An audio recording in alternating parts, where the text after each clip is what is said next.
Hello, hello, hello. Welcome to my video. Ya, halo semuanya. Perkenalkan, nama aku Keisha Kania Putri Ningrum dari Universitas Singapura Bangsa Karawang dengan prodi Ilmu Komunikasi.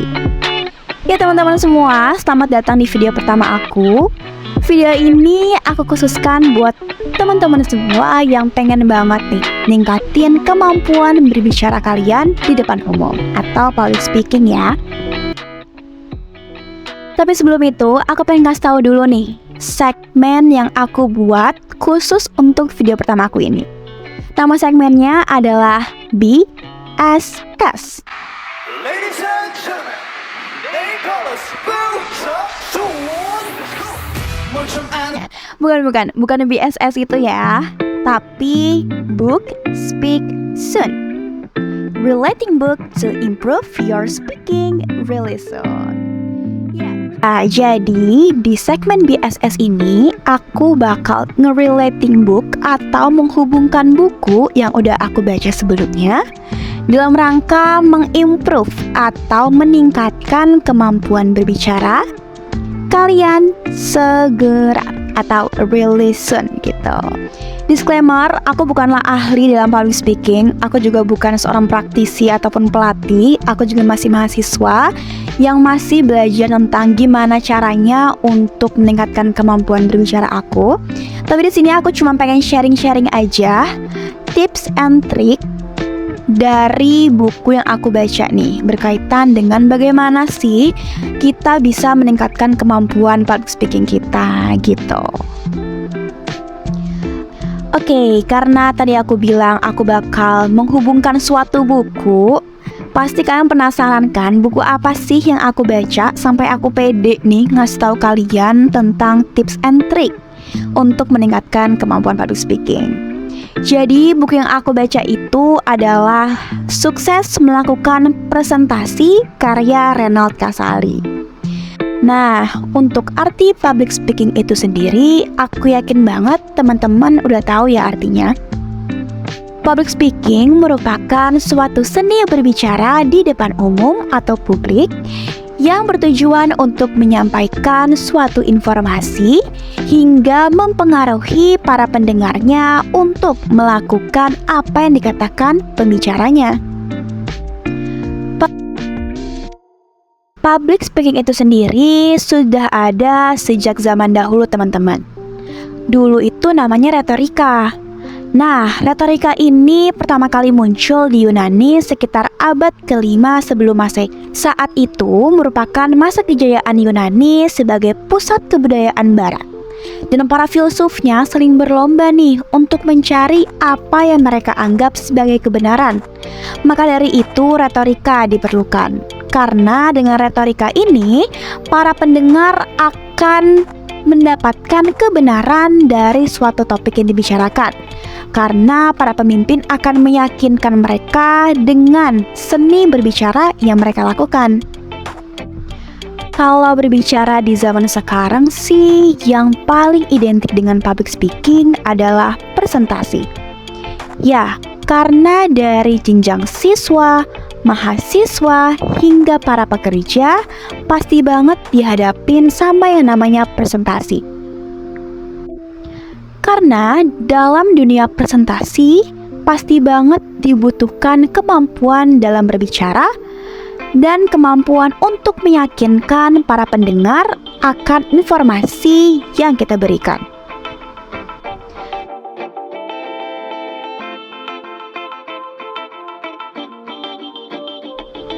Nah, oleh karena itu, buku Sukses Melakukan Presentasi karya Renald Kasali ini cocok banget buat kita-kita yang ingin mengimprove kemampuan berbicara di depan umum agar presentasi kita semakin berkualitas. So, without any further ado, langsung aja yuk kita bahas tips and trick meningkatkan kemampuan public speaking berdasarkan buku karya Renald Kasali, Sukses Melakukan Presentasi.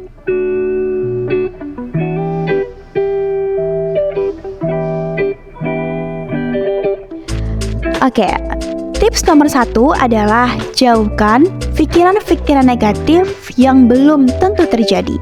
atau yang biasa kita sebut sebagai overthinking. Ya, teman-teman semua, kebanyakan dari kita terlalu takut untuk berbicara di depan umum karena kita terlalu takut pula akan respon yang diberikan audiens nantinya. Padahal respon-respon negatif ini belum tentu terjadi dan hanya berputar di pikiran kita saja. Kita sibuk memasukkan pikiran-pikiran negatif sehingga banyak energi-energi negatif pula yang masuk ke dalam tubuh kita. So, daripada kita overthinking nih, lebih baik kita mencoba untuk positive thinking aja. Pikirkan hal-hal baik yang akan terjadi ke depannya. Manifestasikan pula perilaku-perilaku positif sehingga ketika kita tampil nanti, para audiens pun bisa merasakan energi positif yang kita bawa. So, stop overthinking ya. Tips nomor 2, pelihara dan atur mood kita sebaik-baiknya. Kalau mood kita nggak baik nih, kita bisa banget loh seperti orang yang gugup, kurang persiapan, hingga berbicara tidak sesuai ekspektasi, dan bahkan berbicara di luar konteks pembahasan yang seharusnya. Untuk bisa mengatur dan memelihara mood kalian bisa menguatkan diri kalian dengan ilmu dan informasi, sehingga kalian pun bisa membaca situasi juga. Contoh sederhananya bisa ketika kalian tampil nih, kalian melihat bahwa audiens itu bosan, audiens tidak acuh akan penyampaian kalian.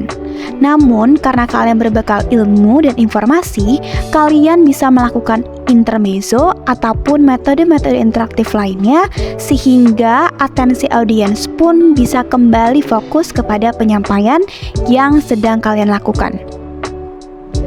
Untuk meningkatkan mood, kalian juga bisa meng-grooming diri kalian dengan baik.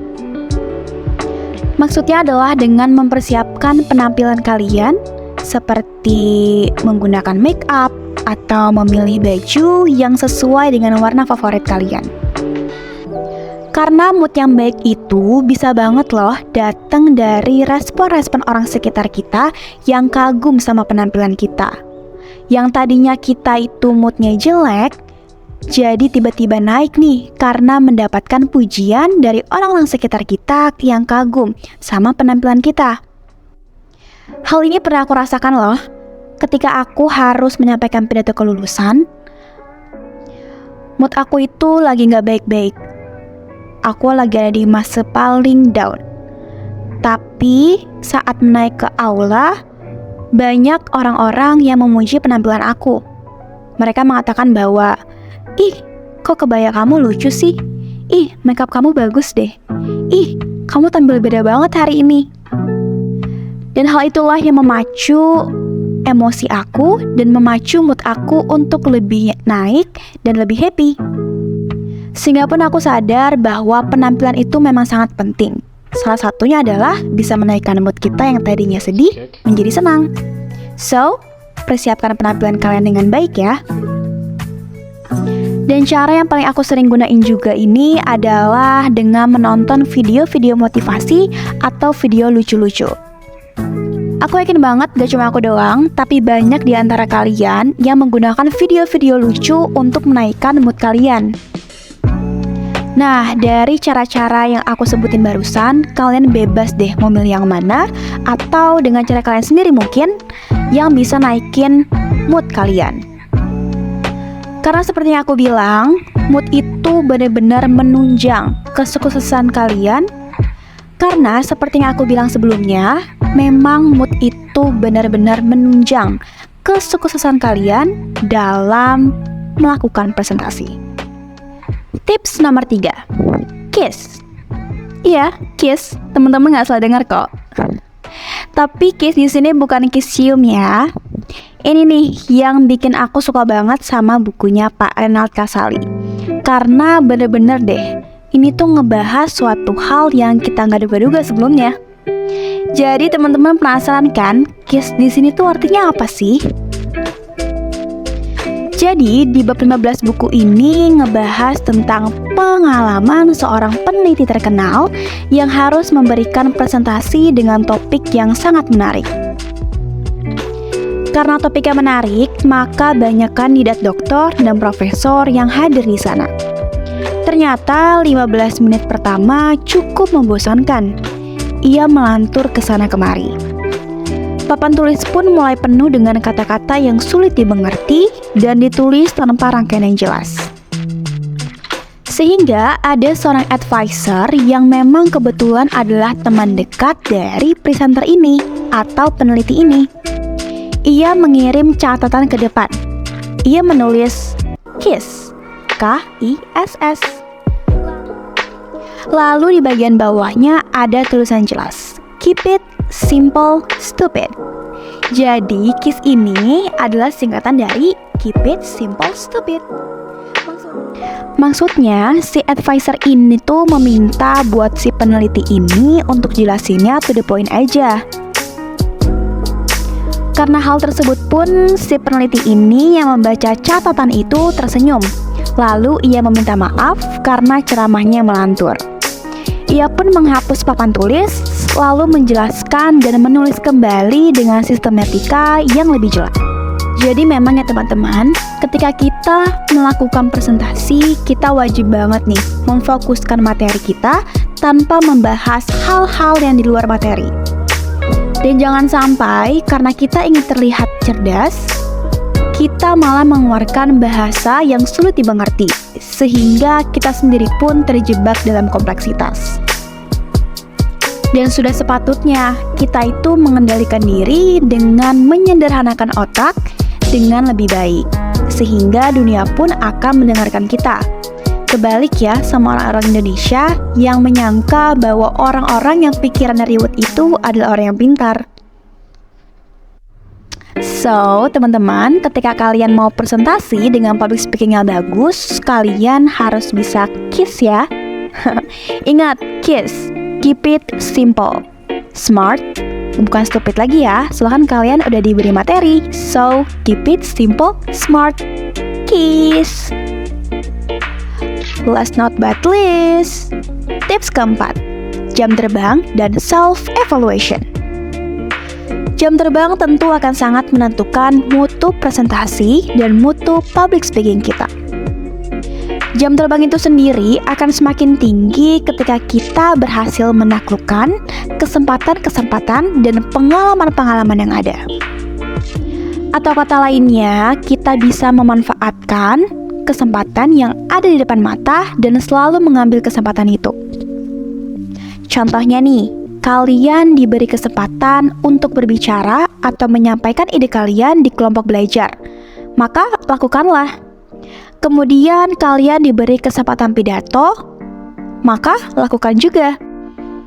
Setelah kalian berhasil memanfaatkan kesempatan-kesempatan tersebut, maka akan datang pula nih pengalaman-pengalaman berharga yang bisa dijadikan bahan self-evaluation.